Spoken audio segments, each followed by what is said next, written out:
millonario que pidió perdón en una bodega. Así empezó todo, con un gesto que nadie esperaba y un silencio que hizo eco entre estivas de cartón, luces frías y olor a plástico nuevo. Pero para entender ese momento, hay que mirar de cerca a quienes respiraban ese aire desde mucho antes de que llegara la comitiva con trajes finos y relojes que no conocen la humedad de una madrugada en Iztapalapa. Lucía tiene 26 años y el uniforme marcado por la constancia. Auxiliar en la bodega 17 de Cárdenas Express, aprende a leer el pulso del almacén como quien descifra una partitura. La ciudad despierta golpeando láminas y ella responde tarareando un bolero mientras acomoda paquetes con calma de quien sabe que las manos cuentan historias.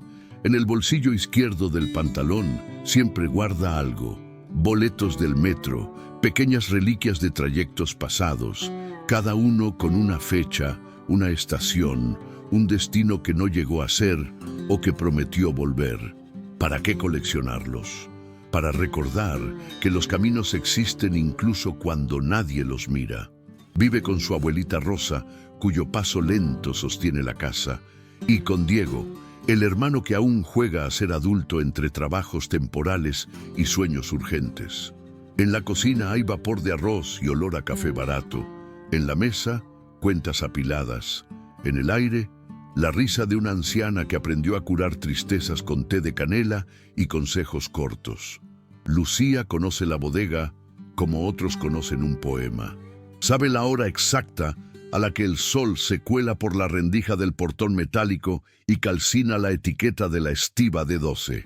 Sabe que la pistola lectora falla cuando tiembla el montacargas, que hay un zumbido leve en la lámpara del pasillo 4, que los pallets de productos de higiene siempre llegan con una esquina machucada.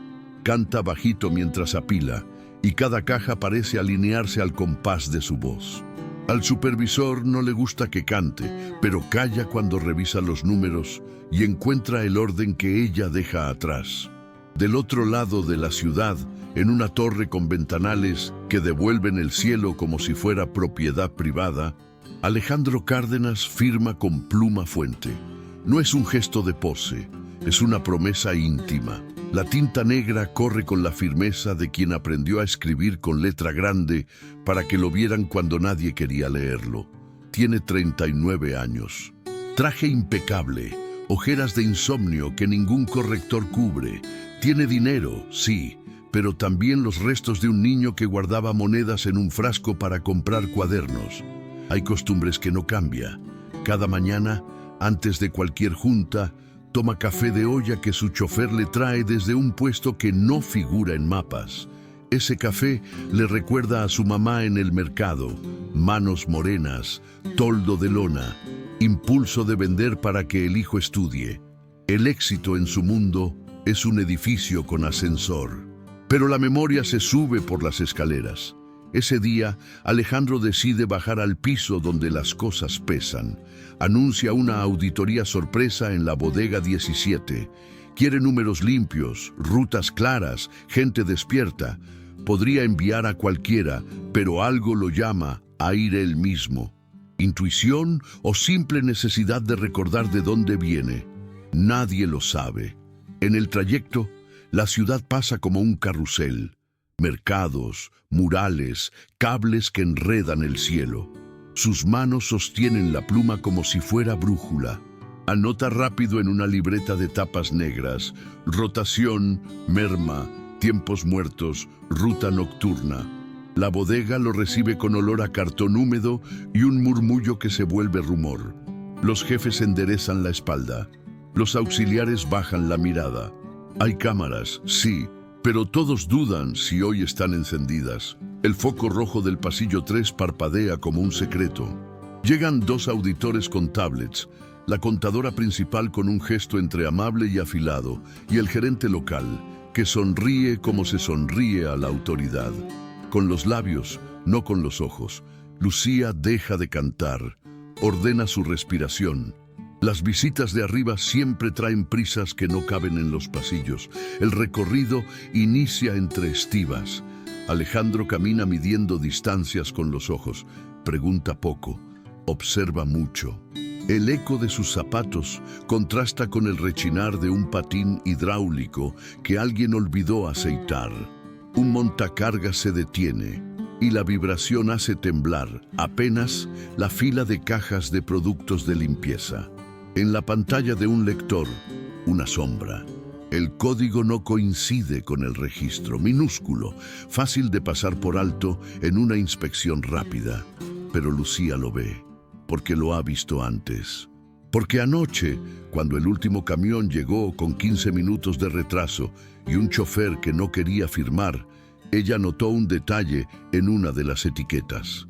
La tipografía parecía la misma, sí, pero el espacio entre números era distinto, como si alguien hubiera forzado el molde. Alejandro detiene el paso. La libreta vuelve a abrirse. Pide cifras. El gerente responde con seguridad de manual, inventario cuadrado, merma dentro del rango, salida optimizada. Lucía escucha y por un instante piensa en callar. No es su lugar, no es su turno, no es su rango. Pero la verdad, cuando la reconoces, pesa más que cualquier jerarquía. Toma aire, se acerca con respeto, habla con la voz que usa para cantar pero sin melodía, clara, directa, sin pretensión. Explica que en la estiba D12, línea 3, hay cajas cuyo código coincide con el sistema, pero las etiquetas muestran un microespacio irregular entre el tercer y cuarto dígito, un detalle que no aparece en la impresora de la bodega. Dice que lo notó al acomodar el lote y que por protocolo separó una muestra que guarda detrás del puesto de control. No acusa, no señala, solo enuncia un dato que pide verificación. El aire cambia. Los auditores miran sus tablets como si de pronto hubieran olvidado la contraseña. El gerente ensaya una risa seca. La contadora frunce el ceño, no por molestia, sino por cálculo. Alejandro escucha. De verdad escucha. Hay hombres que preguntan para oírse. Él pregunta para aprender. Se inclina hacia la etiqueta que Lucía señala. Sus dedos, acostumbrados a papeles gruesos, tocan el papel delgado de una etiqueta malnacida. Es una diferencia mínima, casi un susurro. La tinta se ha corrido apenas en un borde y el corte no es limpio. Una mala impresión puede ser un error cualquiera. O una puerta. La cámara de nuestra historia, esa que no perdona los detalles, se cierra con un zoom al rectángulo blanco pegado en el cartón. La luz fría resalta el relieve. En la esquina inferior, el número 7 tiene un gesto de 1 que quiso crecer demasiado. Lucía, con la discreción de quien sabe esperar, despega otra etiqueta idéntica de una caja del mismo lote.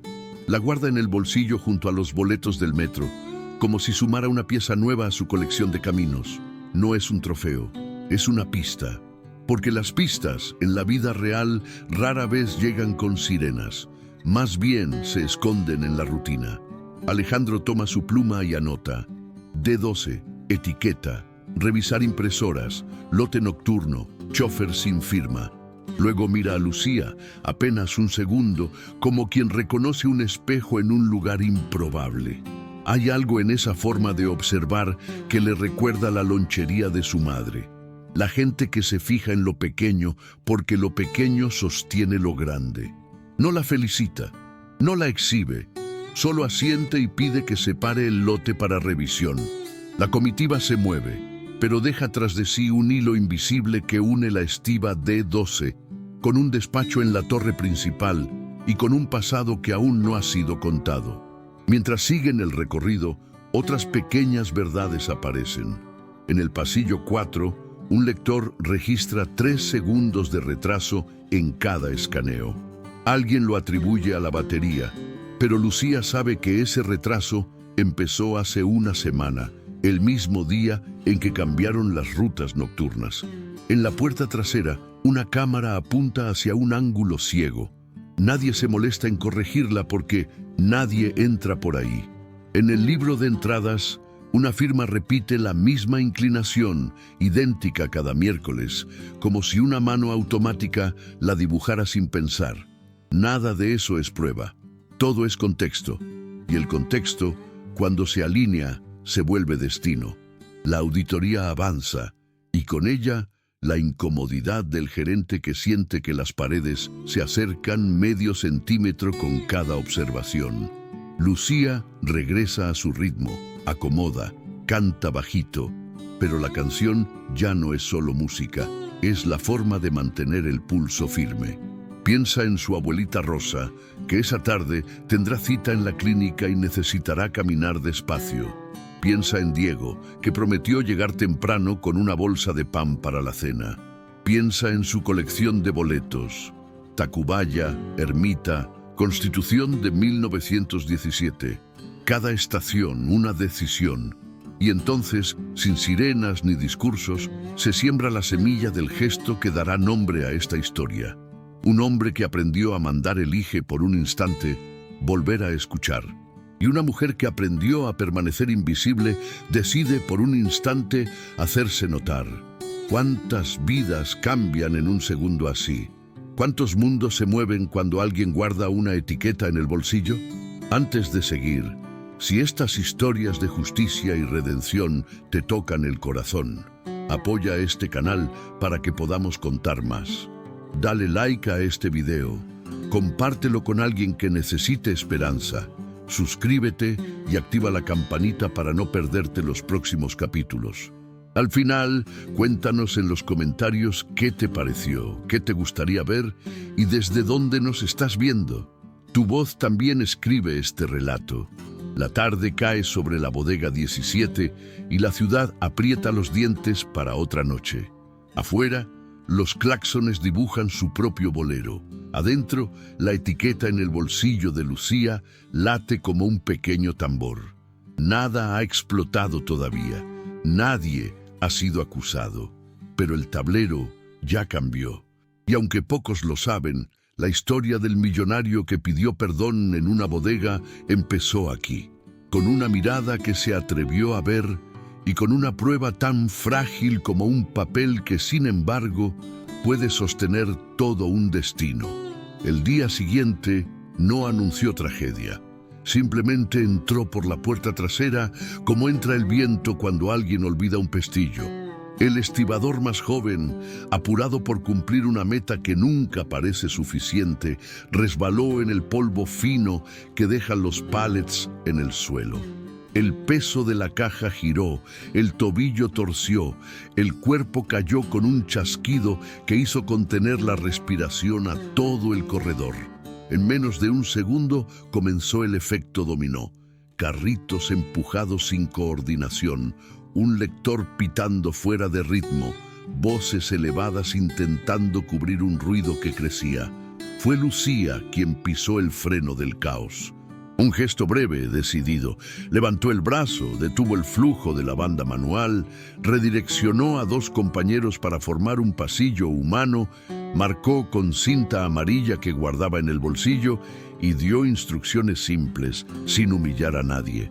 Primero, aire, luego, espacio. Solo entonces, el cuerpo en el piso. El estibador respiraba, pero el tobillo se hinchaba como si guardara un secreto. A su lado, un casco barato partido en dos, la visera colgando como una promesa incumplida. Sonó la sirena interna. El gerente apareció con el manual en la mano, pero sin mirar de verdad lo que importaba. Sugirió continuar la línea y ver qué hacer después. Lucía no discutió. Mostró el casco roto y señaló la etiqueta del lote recién llegado. Esa familia de códigos que, la noche anterior, ya traía una pequeña mentira entre los números. Pidió ambulancia interna, hielo, suspensión inmediata de la operación en ese corredor hasta la evaluación de seguridad. No fue heroísmo, fue la lógica de quien sabe que las vidas no caben en hojas de cálculo. Cuando el ruido bajó, la bodega 17 parecía un animal herido intentando recomponerse. Horas después, cuando el estibador ya iba camino a la atención médica y la línea retomaba con cautela, Alejandro volvió. No envió recados, no se amparó en asesores.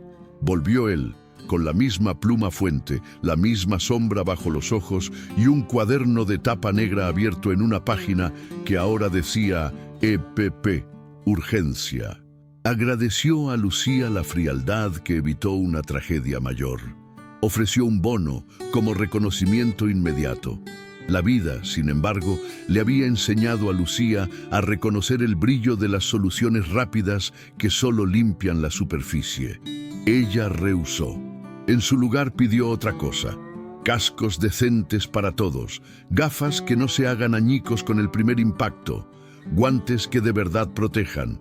Nada de premios aislados que se vuelven rumor en el comedor, políticas claras, presupuesto reasignado, plazos que no se queden en el papel. El pedido no vino con rabia, vino con el cuidado de quien ha pasado horas pensando en las consecuencias. Alejandro escuchó otra vez, escuchó el silencio que siguió al rechazo del dinero y anotó: sustituir EPP. Auditar proveedor, plazo 10 días. El gerente, al lado, sonrió con los labios y apretó el puño en el bolsillo. Un gesto pequeño, invisible para ojos distraídos. La noche cayó sobre la ciudad y desde lo alto de la torre, los informes comenzaron a multiplicarse como si la tinta administrara urgencias. Alejandro cerró la oficina tarde, dejó el cuaderno en el asiento del copiloto, pidió al chofer un desvío por calles que conocía desde la infancia. Al llegar a casa, encontró un silencio caro, de esos que hacen eco en los pasillos. La memoria de la bodega 17 no se fue cuando se quitó los zapatos. El casco partido, la etiqueta con espaciado irregular, el pedido de Lucía por seguridad, todo se quedó allí, sentado junto a la mesa. Entonces tomó el teléfono y grabó un mensaje breve. No sonó a jefe, no vino con promesas de desempeño. Llegó con una gratitud sencilla que decía que ese día había abierto una ventana que él no sabía que estaba cerrada. El audio salió como quien envía un secreto que necesita testigo. Lucía escuchó el audio sentada en el escalón de la puerta de su casa, mientras la abuela Rosa calentaba agua y Diego llegaba con una bolsa de panes que ya perfumaban la cocina. El barrio hacía su propio coro, televisores levemente desafinados, perros comentando el movimiento, una cumbia que venía de algún patio. El agradecimiento sonó sincero, humano, lejos del vocabulario de metas que suele vestir las conversaciones de arriba.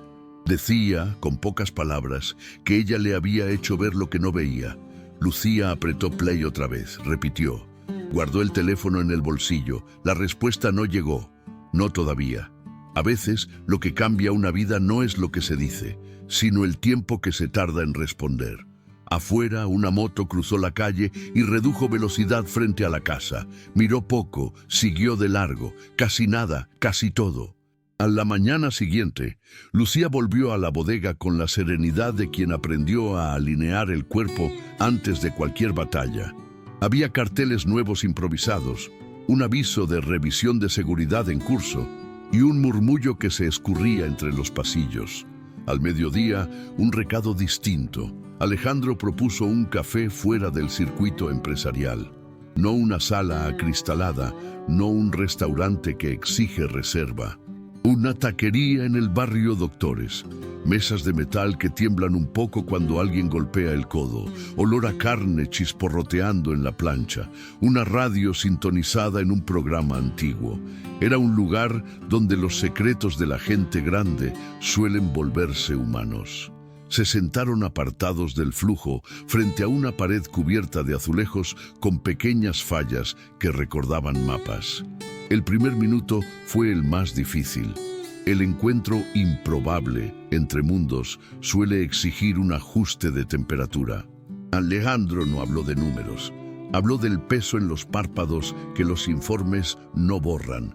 Habló de un padre que confundía lealtad con obediencia, que pedía silencio en lugar de pensamiento, que confundía firmeza con miedo.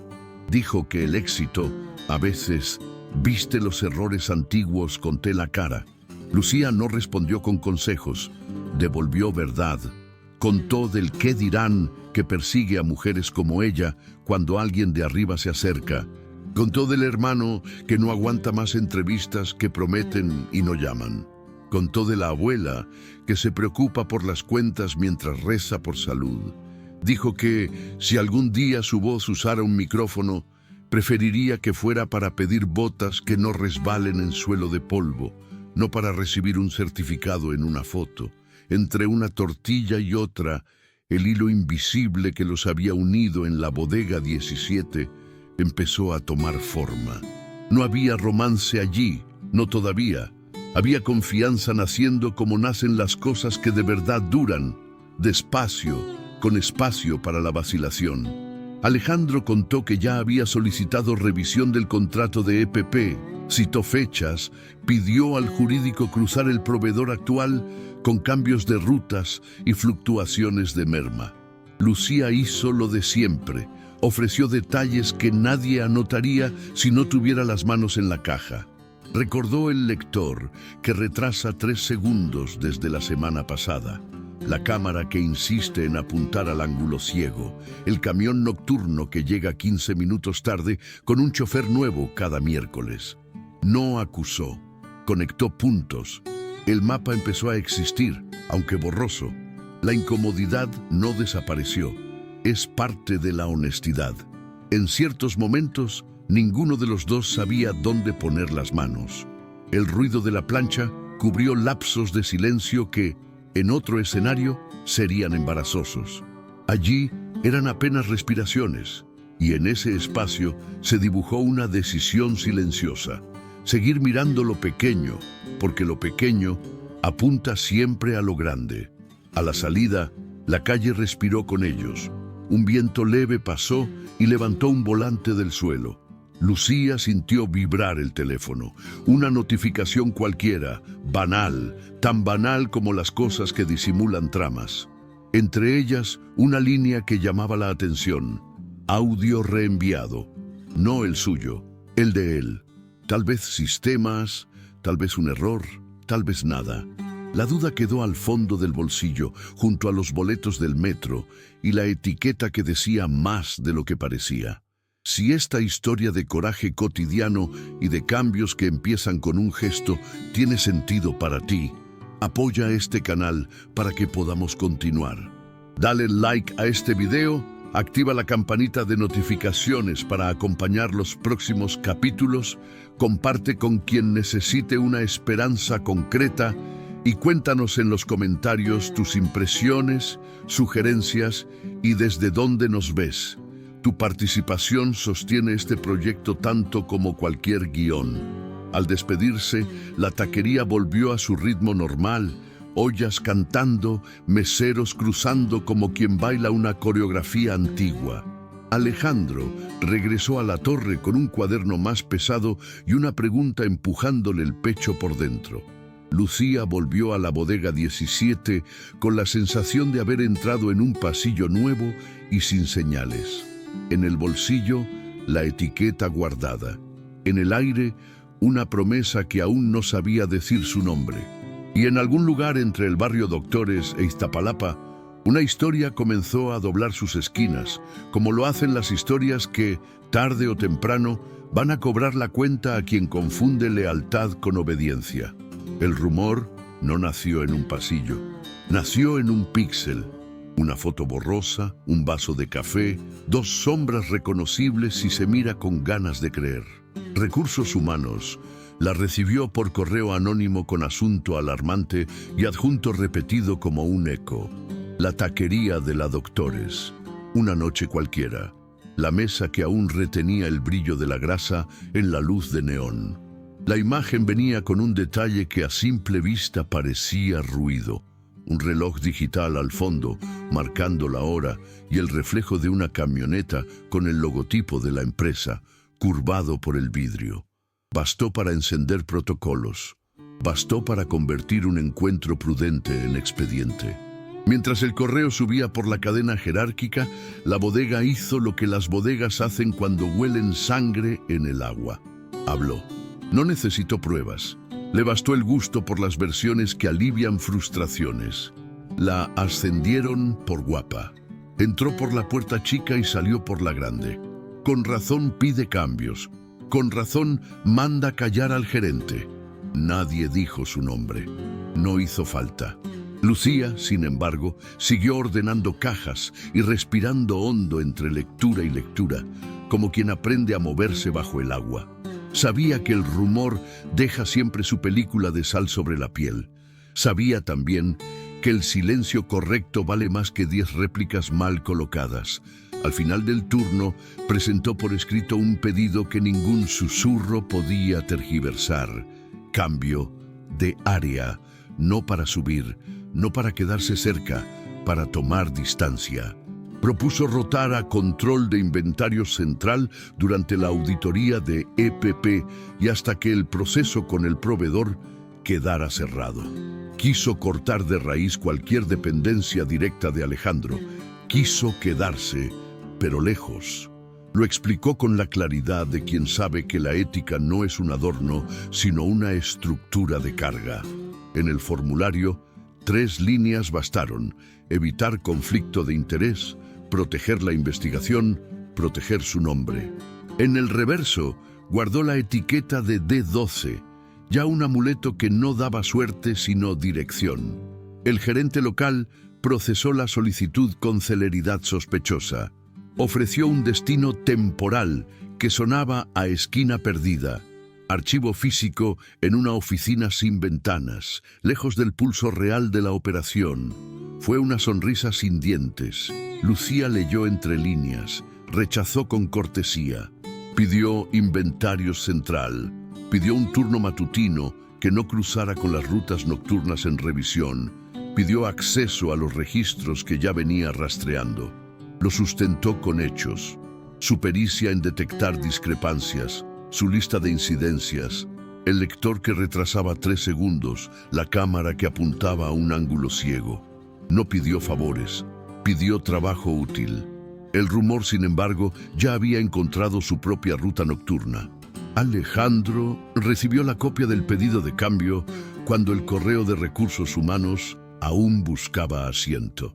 En lugar de llamar, eligió otra vía: transparencia radical. Abrió el cuaderno, escribió una confesión profesional que no se estilaba en su nivel. El deseo de conocer a una empleada, las medidas para evitar cualquier influencia indebida, la necesidad de un tercero que vigilara cada decisión que tocara a Lucía. Llegó al consejo con una exposición sencilla y cortante. No pidió indulgencia, pidió reglas. Se autoexcluyó por escrito de cualquier tema que involucrara su nombre y el de ella, desde traslados hasta evaluaciones de desempeño, desde bonos hasta horarios. Puso su firma y la dejó secar como se deja secar una herida recién curada. Hubo miradas que chocaron con los bordes de la mesa, hubo miembros del consejo que olieron a crisis y otros que olieron a oportunidad.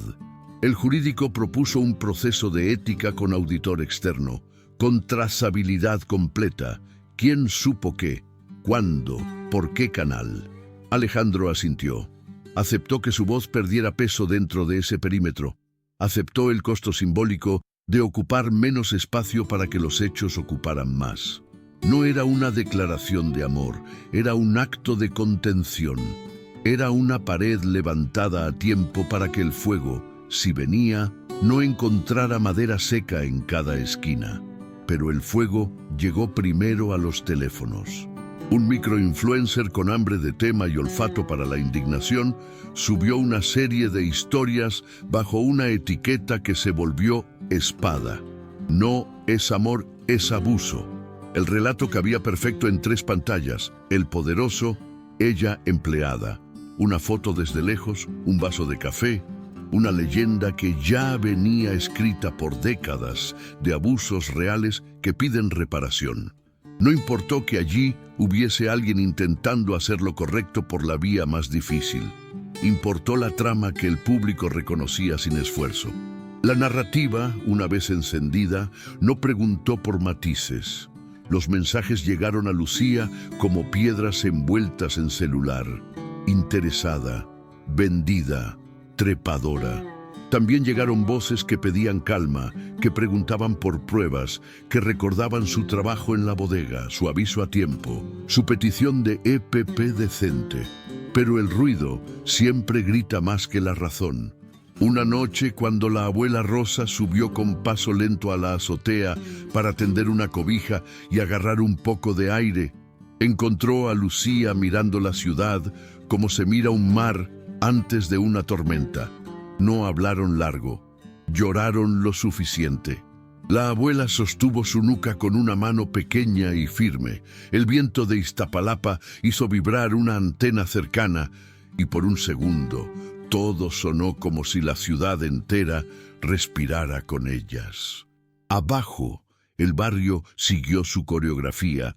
Motos a destiempo, un balón escapando de una banqueta, risas de patio, una cumbia que le puso ritmo al dolor para que no pesara tanto.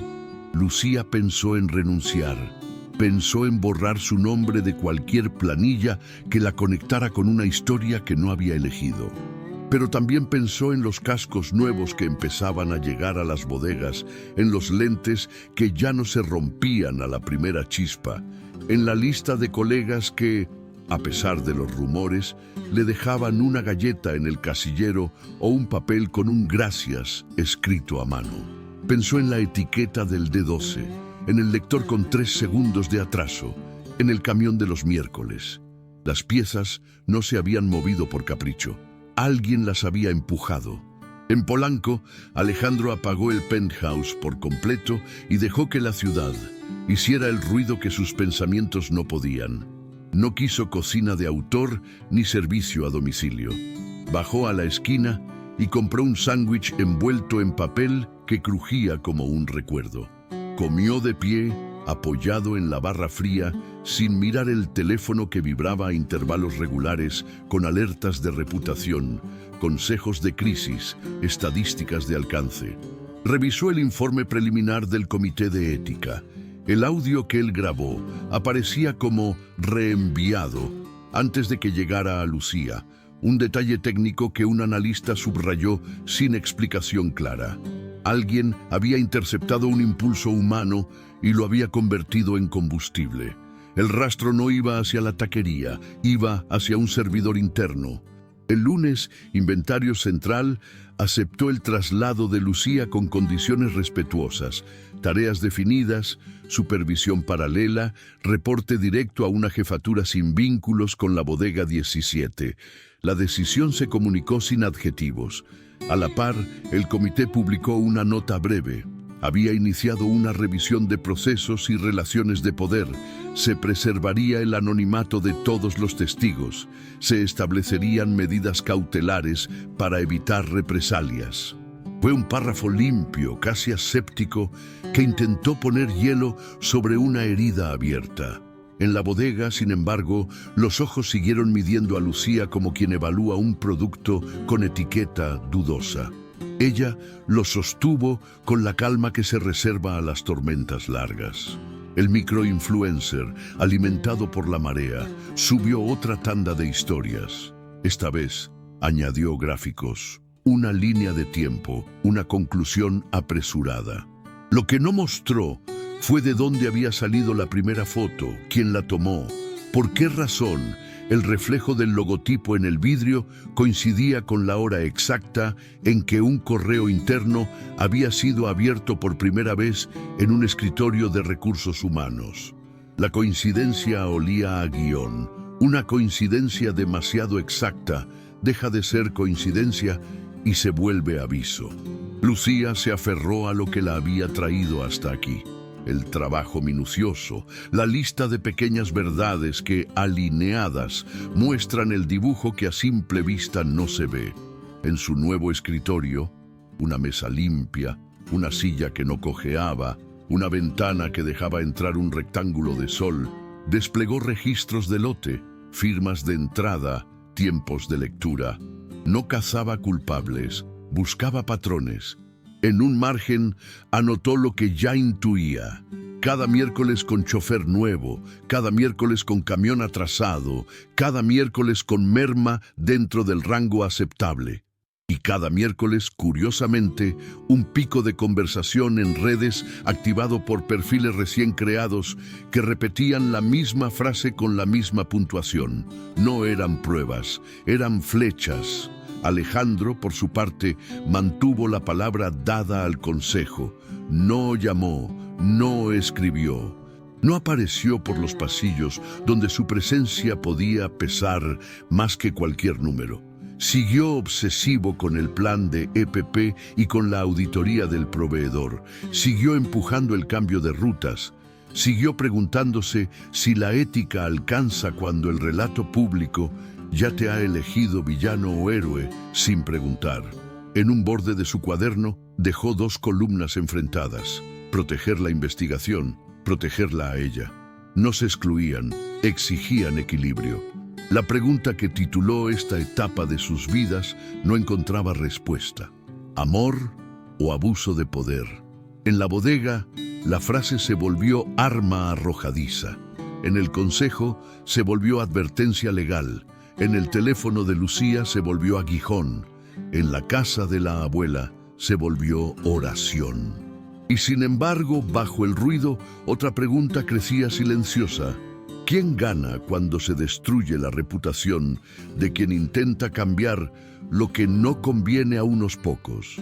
Si esta historia te hace pensar en lo difícil que es elegir lo correcto cuando todo empuja en contra, apoya este proyecto para que podamos seguir contándola con honestidad y sin atajos. Dale like a este video, activa la campanita de notificaciones para no perder los próximos capítulos. Comparte con alguien que necesite escuchar una historia de dignidad y cuéntanos en los comentarios tus impresiones. ¿Qué piensas de lo que está ocurriendo y desde dónde nos ves? Tu voz importa en este relato. Al cerrar el día, Iztapalapa y Polanco se quedaron cada uno con su silencio. Lucía bajó de la azotea con los ojos rojos y la espalda recta. Alejandro dejó el plato vacío junto al fregadero y el cuaderno abierto sobre la mesa. En el bolsillo de ella, la etiqueta. En el de él, la pluma. 2 objetos pequeños sosteniendo la tensión de una historia que, más que romance o escándalo, empezaba a parecer una disputa por el sentido mismo de la palabra poder. La escena no pidió permiso. Entró como una luz blanca sobre un plato de pastor, un destello en la grasita que brilla cuando la noche está húmeda. Eran las 9 y algo, martes con amenaza de lluvia. Lucía había salido de Inventario Central más tarde que de costumbre, después de cruzar reportes con la auditoría de EPP. Alejandro, de regreso de una reunión con proveedores, eligió nuevamente la taquería de la Doctores por una razón sencilla. Allí, el ruido protege lo que las palabras no alcanzan a decir. No hubo manos juntas, no hubo caricias.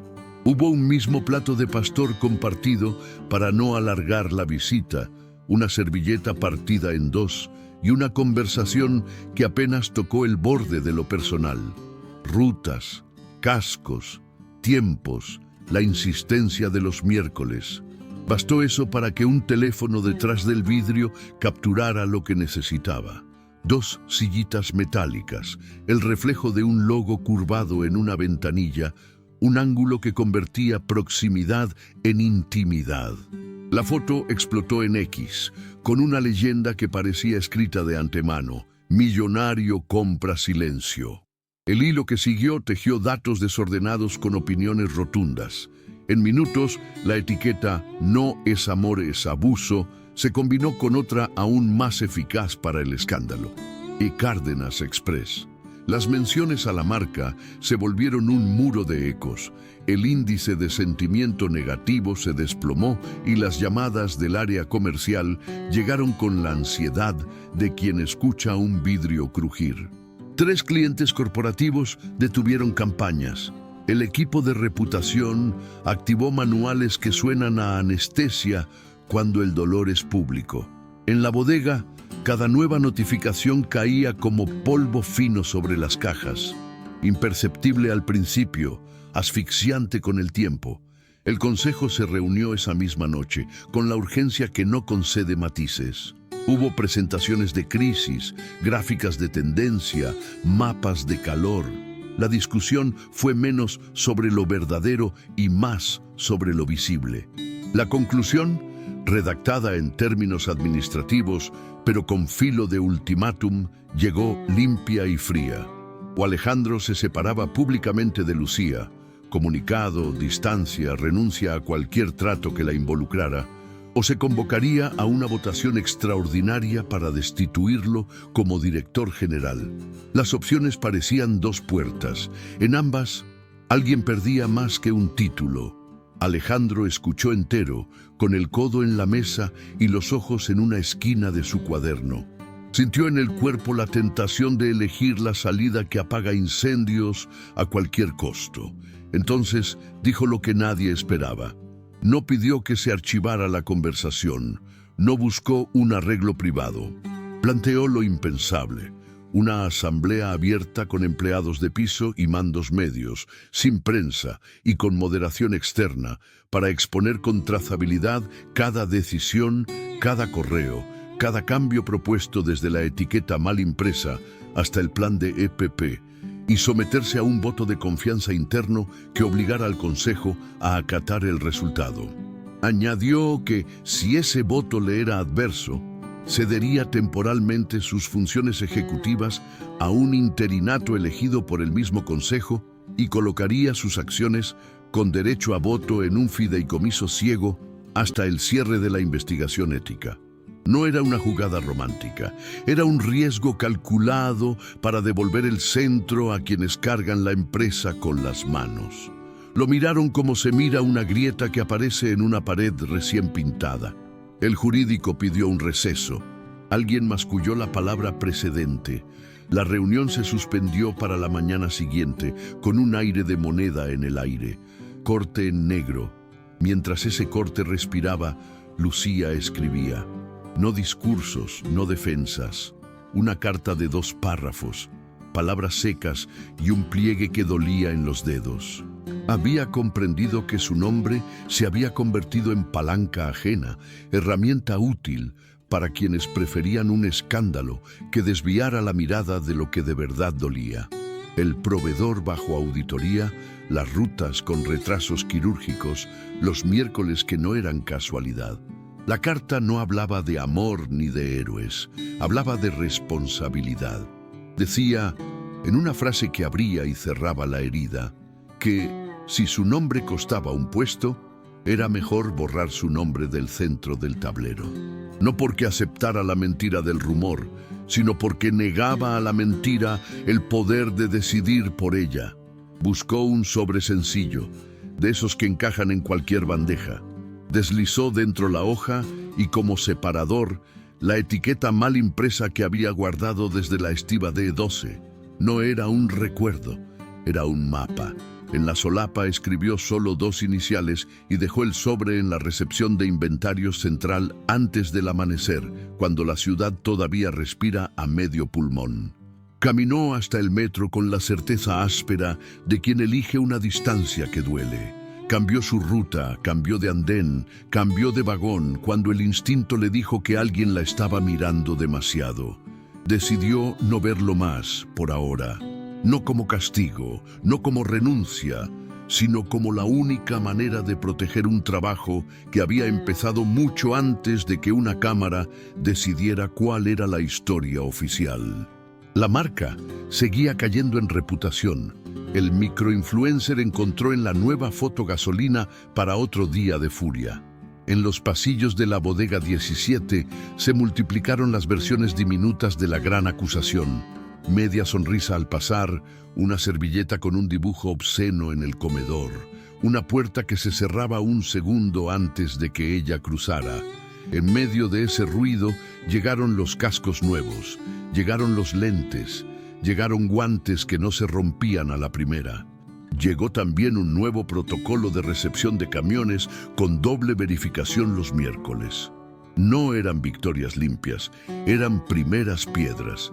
La noche que siguió al corte en negro, Alejandro permaneció despierto con la carta en la mesa y la etiqueta como un alfiler. Leyó la frase central hasta desgastarla por dentro. Entendió que no había en esas líneas un gesto de rendición, sino de estrategia moral. Si la asamblea ocurría, debía hacerlo sin su sombra sobre ella. Si el voto lo expulsaba, debía salir con la dignidad de quien protegió la investigación, incluso de sí mismo. Si el voto lo retenía, la empresa no podría volver a moverse como antes. Rutas auditadas con dientes, proveedores tallados a contraluz, cámaras corregidas y, sobre todo, decisiones transparentes aunque dolieran. Los teléfonos siguieron vibrando como si la ciudad tuviera fiebre. Los algoritmos masticaron el plato de pastor hasta convertirlo en moralina y espectáculo. Nadie fotografió, en cambio, a la abuela Rosa calentando leche para que Lucía durmiera, ni al estibador que, con el tobillo en alto, vio su casco nuevo y dijo en voz baja que ahora sí parecía de verdad.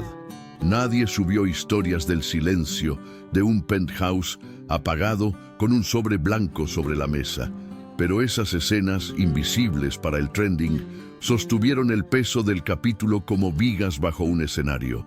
Si esta historia te conmueve y quieres que siga respirando con la misma honestidad, apoya este canal. Dale like a este video, activa la campanita de notificaciones, comparte con quien necesite escuchar una historia de dignidad y cuéntanos en los comentarios tus impresiones y desde dónde nos ves. Cada comentario ayuda a que más personas encuentren este relato y quizá algo de fuerza en medio del ruido. La carta quedó en su sitio. La asamblea pendía de un correo y la ciudad se preparó para otro miércoles.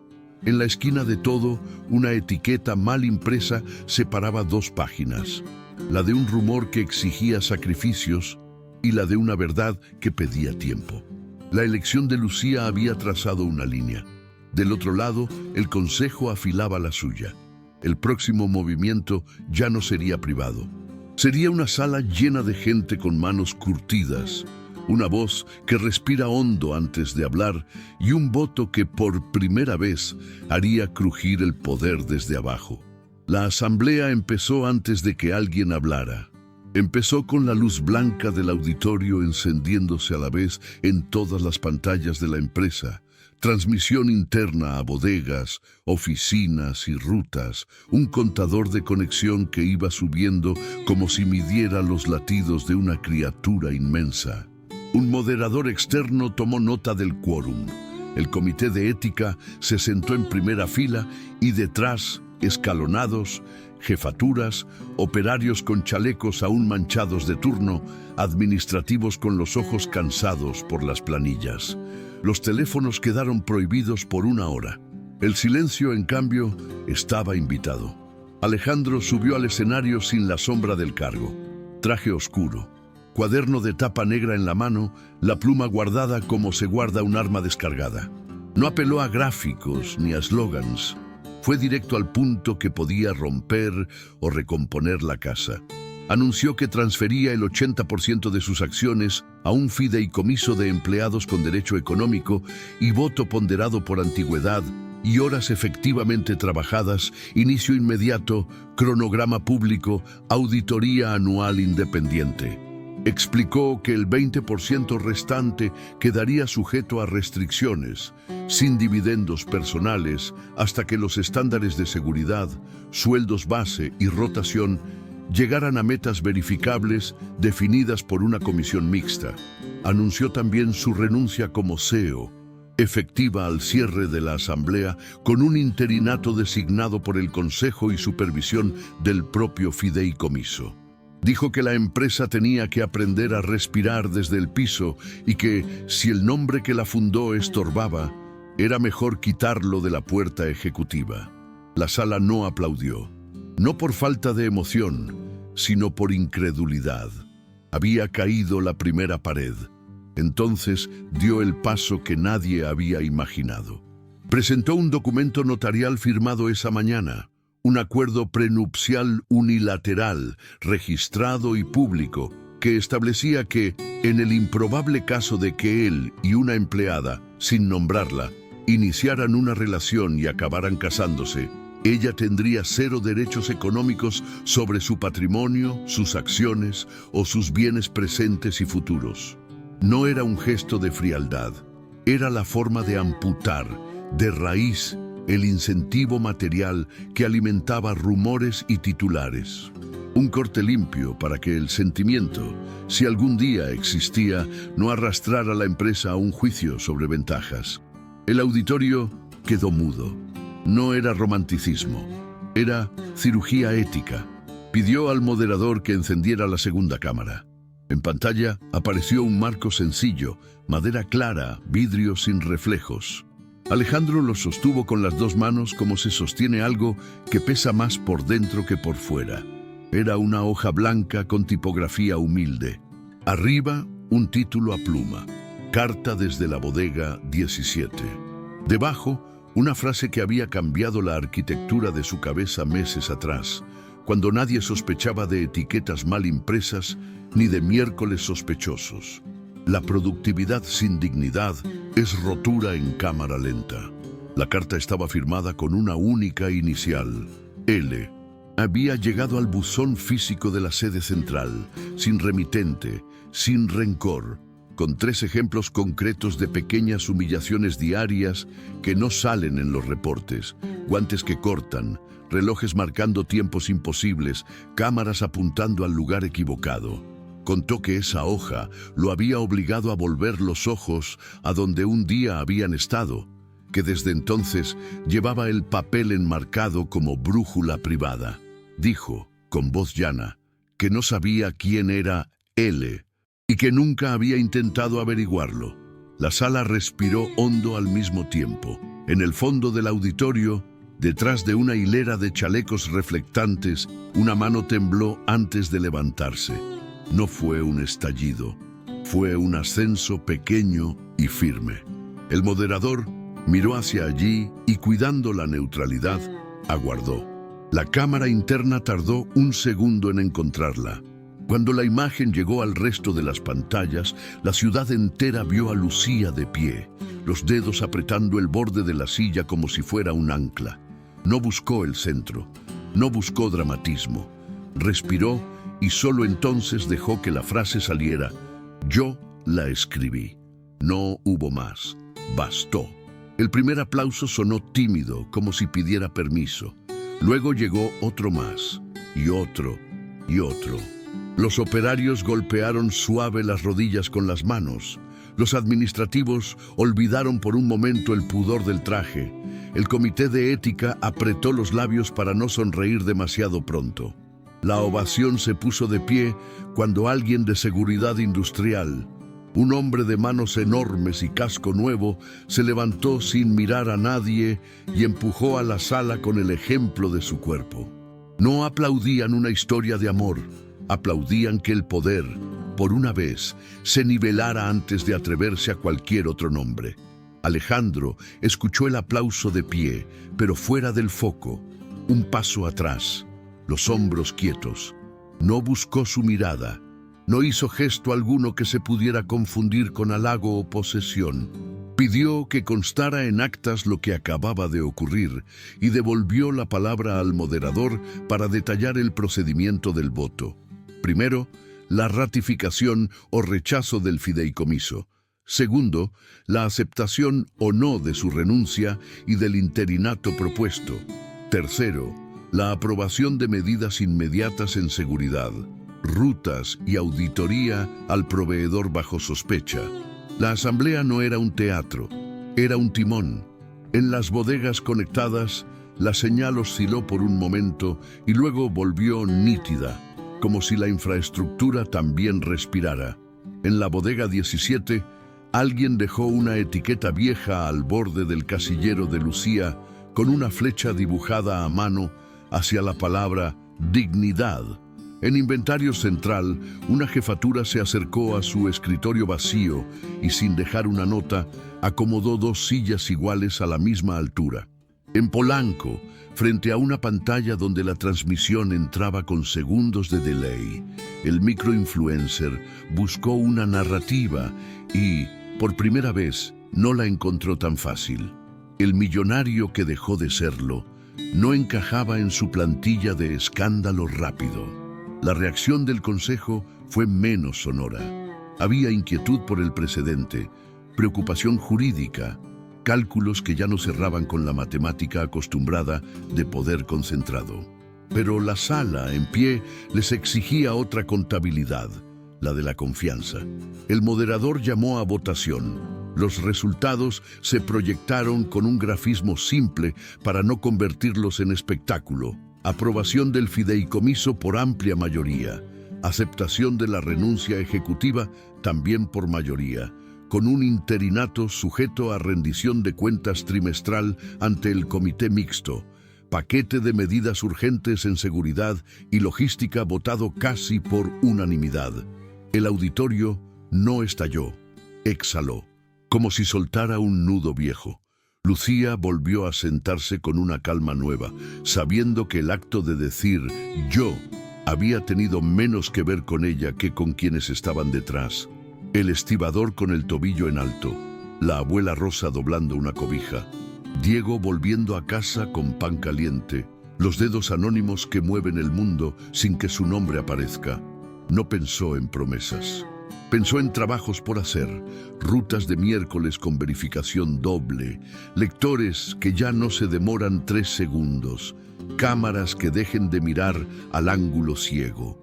Pensó, por un segundo, en la carta dentro del sobre que decía «borra mi nombre» y en la etiqueta mal impresa que fungía de separador. Ese gesto seguía en pie, no como renuncia, sino como recuerdo de que el amor, si alguna vez se asoma, no puede ser jamás la moneda de cambio de nada. Alejandro bajó del escenario con una soledad distinta, sin penthouse encendido, sin brillo que maquille los bordes. Se detuvo para entregar el marco al archivo histórico que se inauguraba ese mismo día. Un cuarto simple donde la empresa guardaría documentos que le recordaran por qué existen las reglas. Pidió copia certificada para colgar en cualquier oficina a la que lo mandaran después de ese paso al costado. Al salir, no hubo pasillo de honor.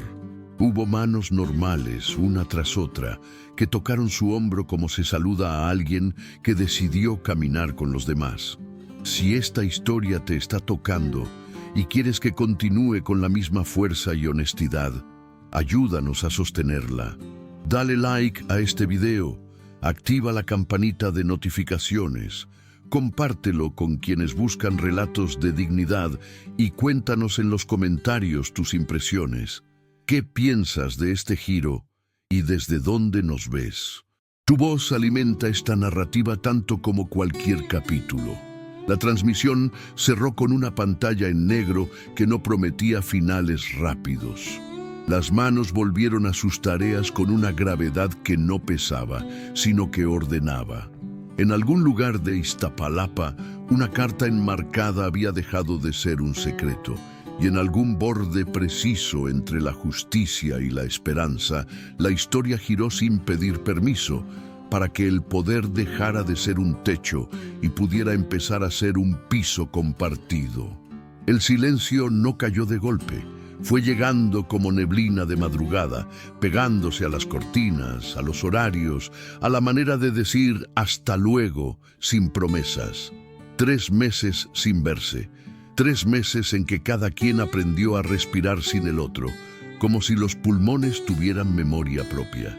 Lucía ocupó las noches en algo que siempre había deseado y nunca se había permitido: inscribirse en administración con una beca del fideicomiso de empleados. No de él, de todos. A la salida de Inventario Central, cruzaba la ciudad en metro con un cuaderno cuadriculado, apuntes apretados y un marcador fluorescente que subrayaba conceptos que de repente tenían peso en su propia historia: procesos, dignidad, costo oculto de la rotación. El aula olía a plumón y café soluble. La profesora hablaba de flujos y a Lucía le venían los pasillos de la bodega 17, el lector que demoraba 3 segundos, el miércoles con chofer nuevo. Aprendía y, mientras aprendía, se encendía una lámpara. Saber nombrar también es saber defender. Alejandro, lejos de Torres, entraba cada tarde por la puerta lateral de un comedor comunitario en Iztapalapa. Lo presentaron como voluntario y él aceptó, sabiendo que su fama cabía menos en ese cuarto que el vapor que subía de las ollas. Lavó verduras la primera semana, peló zanahorias la segunda, y en la tercera le pasaron una tabla y un cuchillo para cortar cebolla. La primera tanda lo hizo llorar con una honestidad que no venía de los vapores. La segunda también. A la tercera, una cocinera le enseñó a respirar por la boca, a no apretar los ojos, a dejar que el corte fuera parejo, sin violencia. Aprendió a no llorar por la cebolla y a llorar por otras cosas, sin esconderse. El comedor le dio una hora concreta para pertenecer. La fila de platos servidos, los niños que pedían poquito más de arroz, un señor que agradecía sin mirarlo a los ojos. Ahí dentro, su nombre era un delantal colgado al lado de muchos. La empresa se reacomodó, no de un día para el otro, sino como se endereza una mesa coja, con paciencia, calzando la pata correcta. Los índices de seguridad mejoraron y por primera vez en años, las gráficas no fueron excusa, sino alivio. La siniestralidad bajó, los EPP dejaron de romperse al primer golpe. Las rutas de miércoles incorporaron doble verificación. La base salarial subió en escalones pequeños pero visibles, y la brecha entre promesas y recibos, por fin, empezó a cerrarse. Al principio, la prensa llegó por morbo, después, por respeto. Las notas dejaron de repetir fotos de taquerías para hablar de gobernanza y de un fideicomiso que financiaba becas, guarderías y traslados nocturnos. La marca, tanteando su nueva voz, aprendió a decir "no sabemos aún" sin soberbia y "nos equivocamos" sin rodeos. A Lucía la llamaron a una oficina luminosa con una ventana sin cortinas. Le ofrecieron supervisión. No en su casa de siempre, en otra planta, con otro equipo, otro código postal, otro gerente que no la debía ni la temía. Aceptó con la condición de mantener un pie en lo que la había traído hasta allí. Auditorías de campo, trabajo con manos, visitas sin aviso. No quería una silla que la alejara del polvo donde los errores nacen. El ascenso llegó sin fanfarrias. Llegó con una ruta nueva para aprender, con nombres que todavía no conocía y con un tablero que por primera vez la pensaba como quien decide y no solo como quien ejecuta. En el barrio, la abuela Rosa caminaba mejor, quizá por el alivio de ver a su nieta dormir sin sobresaltos. Diego consiguió un contrato de 3 meses en un taller que pide puntualidad y paga a tiempo. Volvió a casa con manos sucias de verdad y una sonrisa que a Lucía le recordó los días en que jugaban a que el mundo podía ser suyo. El estibador que torció el tobillo regresó con un casco nuevo y una anécdota que contaba en voz baja, que el dolor duele menos cuando alguien te nombra por tu nombre y no por tu número de empleado. La ciudad siguió su coreografía hasta que una tarde el azar decidió hacer lo suyo. Línea 8, estación obrera. El aire olía a metal caliente y a negociaciones de ambulantes. Lucía sostenía un libro subrayado, Organización del Trabajo y Cuidado Humano, y una mochila pequeña. Alejandro bajaba por las escaleras con una tarjeta recargable en la mano. Ya no había chofer. Había recortes voluntarios, nuevas rutinas, viajes sin burbuja. Se vieron antes de que el cerebro alcanzara a nombrarlo. No hubo música, solo el sonido de los trenes, el rumor de los anuncios por altavoz, el golpe sordo de una puerta que no cerró del todo. «Hola», dijo él. «Hola», dijo ella. 2 palabras con todo lo que no cabía detrás. Caminaron juntos por el pasillo largo que conecta andenes, ni rápido ni lento. marcando un ritmo que el metro aceptó como propio. Hablaron de aquello que la gente habla cuando no quiere romper la membrana de lo frágil. Cómo iban los cursos nocturnos, cuántos turnos llevaba él en el comedor, si los miércoles seguían dándoles guerra a las rutas, si la abuela estaba bien, si Diego había encontrado por fin un jefe que no gritara. No tocaron el escándalo, no tocaron la carta, no tocaron la etiqueta D12, que sin embargo parecía latir en algún bolsillo de la memoria. Pasaron una estación entera así, acompañados por desconocidos que no sabían que a su lado, dos personas estaban aprendiendo a caminar como vecinos, sin empujar, sin invadir, dejando espacio. Subieron a la calle en Doctores, donde el tráfico a esa hora se ondula como una serpiente paciente. La tarde les dio el mismo sol. El silencio no incomodó, sostuvo. Entonces, la pregunta llegó como una canción conocida con letra nueva. No era «¿nos vemos?», no era «¿volvemos a la taquería?». Era otra cosa, hecha de respeto y de líneas bien dibujadas. Un café, como dos vecinos. No hubo promesa escondida, ni cláusulas tácitas, ni un nosotros adelantado. Solo la posibilidad correcta, en el momento correcto. Lucía asintió con una sonrisa que no pedía nada. «Como dos vecinos», repitió, como si probara la frase en voz alta para asegurar que no tenía astillas. Caminaron una cuadra hasta un local pequeño con luz tibia y mesas que sabían escuchar. Pidieron dos cafés sin apellido, uno con canela porque a él le seguía recordando el mercado de su madre, y otro solo porque a ella le gustaba saber a qué sabía el grano sin maquillaje.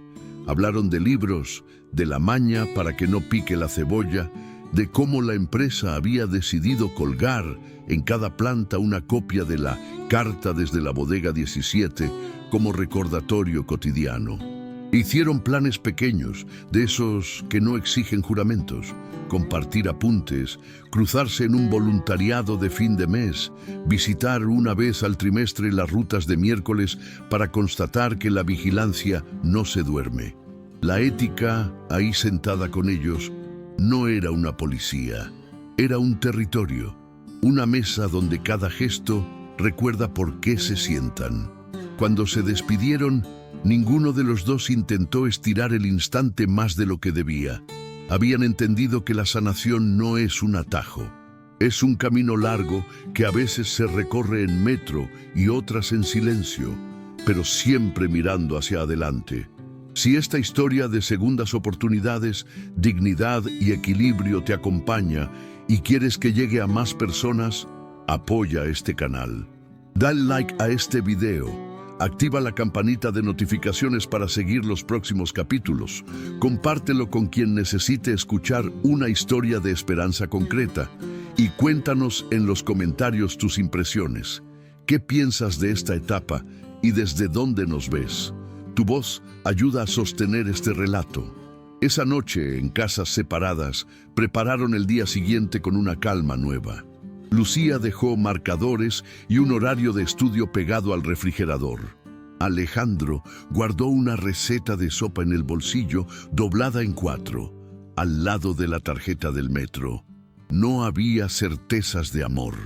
Había, en cambio, un suelo parejo y el acuerdo silencioso de volver a elegirse si alguna vez se eligieran, desde el lugar donde el poder no distorsiona, donde un café puede ser simplemente un café entre vecinos. 2 años después, la empresa respira distinto. El fideicomiso de empleados posee acciones reales y no simbólicas. Cada trimestre, el reparto de utilidades llega con cifras claras y firmas que responden. Los índices de seguridad ya no son promesa, son piso. Las rutas de los miércoles dejaron de ser un acertijo. Doble verificación, cámaras bien orientadas, auditorías que muerden. En cada planta cuelga una copia de Carta desde la Bodega 17, no como reliquia, sino como brújula diaria. La prensa abandonó el morbo, aprendió a escribir respeto sin comillas. Lucía dirige cultura y comunidad. diseña becas, lactarios, rutas seguras, círculos de escucha. No le reporta a Alejandro, reporta a un comité mixto que aprendió a hacerse preguntas incómodas. Su oficina tiene una ventana grande y una mesa baja donde caben nombres, no solo números. En la pared, un mapa de la ciudad con alfileres de colores. Donde hay guarderías, donde hace falta luz, donde un comedor comunitario necesita manos. Su agenda la lleva a los pasillos que conoce de memoria. Nunca se olvida de arrodillarse para leer la etiqueta a la altura del suelo, donde la verdad suele empezar. La abuelita Rosa presume fotos en la vecindad. Las saca de una cajita de lata forrada con flores, con la ceremonia de quien invita a mirar una vida que se enderezó. Muestra a Lucía con casco en una planta nueva, a Diego con overol y contrato estable, al estibador que un día torció el tobillo y hoy enseña a novatos cómo entrar al turno sin miedo. Sonríe con la serenidad de quien sabe que la dignidad no es lujo, es alimento. Alejandro ya no es titular de portadas, es una firma discreta en actas y un delantal colgado a las 5 en el comedor de Iztapalapa. Aprendió a cortar cebollas sin llorar, aprendió también a llorar a tiempo por lo que importa. Sus días tienen menos mármol y más banco de mercado. Lleva un libro gastado en la mochila, un Benedetti con páginas subrayadas que habla de treguas y elecciones. El reencuentro que importa no sucedió en una sala de juntas, sino bajo la estructura morisca de hierro y azulejos en la Santa María la Ribera. Tarde de domingo, lluvia tibia que no espanta, solo ordena. El kiosco morisco guarda ecos de pasos antiguos. Los colibríes de la Alameda ensayan su coreografía alrededor de jacarandas tardías. Lucía llega con un impermeable sencillo y un cuaderno donde anota ideas para un programa de vecindarios protectores. Alejandro ya está allí, sentado en un banco de madera, acompañando con la vista el ir y venir de familias y vendedores de globos. No hay discurso, hay silencio que sostiene.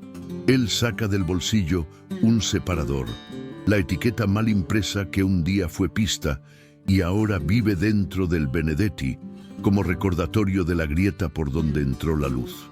La sostiene sin solemnidad y abre el libro en un poema que habla de elegir con los ojos abiertos. No promete riqueza, no promete atajos. Pregunta con palabras que caben en un bolsillo sin hacer ruido, si es posible elegirse sin deuda, sin sombra, sin teatro. ¿Nos elegimos sin atajos? La respuesta no necesita fanfarria. Lucía asiente con una certeza tranquila. Es un sí que no compra nada y lo gana todo. El sí de dos adultos que descontaron de antemano todo privilegio, que blindaron el trabajo del amor y el amor del trabajo, que hicieron del acuerdo prenupcial un muro ético para que el sentimiento no pida recibo. Es un sí que sabe a café sencillo, a caminatas por la colonia, a visitas programadas al comedor y a las plantas, a cuentas separadas y proyectos comunes, a respeto que no necesita escenario.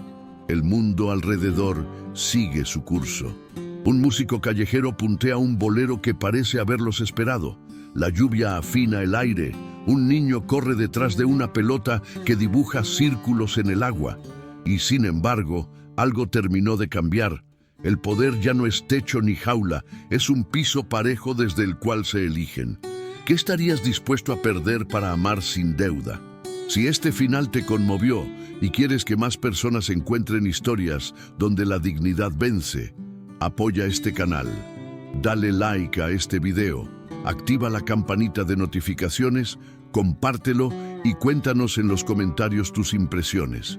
¿Qué parte te tocó más y desde dónde nos ves? Tu voz y tu historia también suman. El verdadero poder no está en el dinero, sino en el carácter. Toda traición encuentra su hora de ser desarmada. Nunca subestimes a quien mira el detalle que sostiene lo grande. Y cuando el amor llegue, que llegue sin deuda, para que valga por lo que es y no por lo que compra.